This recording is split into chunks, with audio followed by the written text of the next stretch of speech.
Diver awoke on the shore, the morning sun warming his skin. He coughed up seawater and slowly sat up, his body aching from the ordeal. As he looked around, he realized he was on a deserted island. The beach stretched before him, framed by thick, untamed jungle. There was no sign of his boat, no sign of civilization. Panic set in. He was completely alone, stranded in an unknown place with no way to contact anyone. The full weight of his situation began to settle over him like a suffocating blanket. For the first time in his life, Diver felt utterly lost. Not just physically, but spiritually.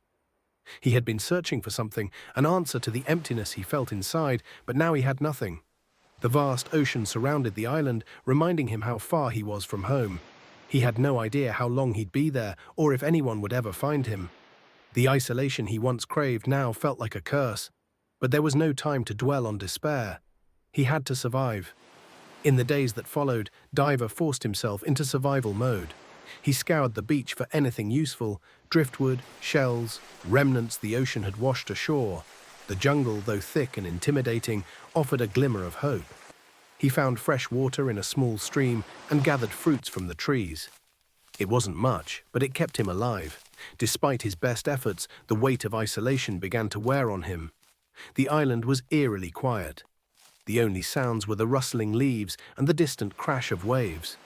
At night, the stars shone bright and clear, but instead of comforting him, they reminded him how far he was from everything and everyone he knew.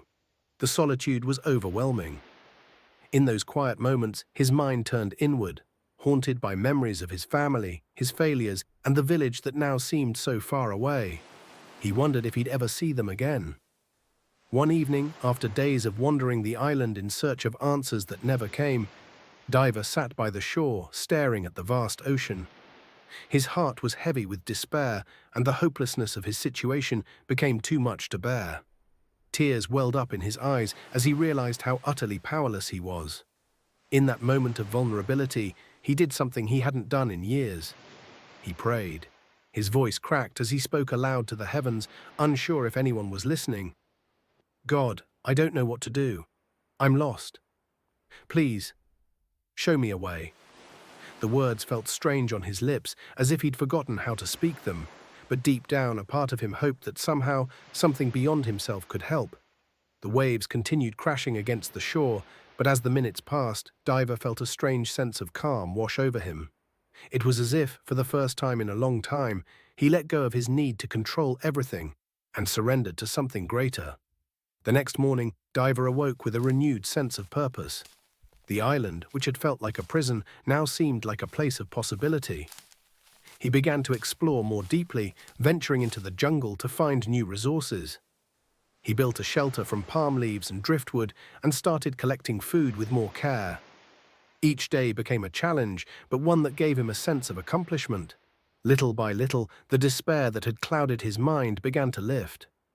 Though he was still alone, Diver no longer felt abandoned. His prayers had become a nightly ritual, giving him a sense of connection to something beyond himself. And while the island was still desolate, it no longer felt like the end of the road. It was a place where he could rediscover himself, rebuild his faith, and perhaps find the answers he had been searching for all along.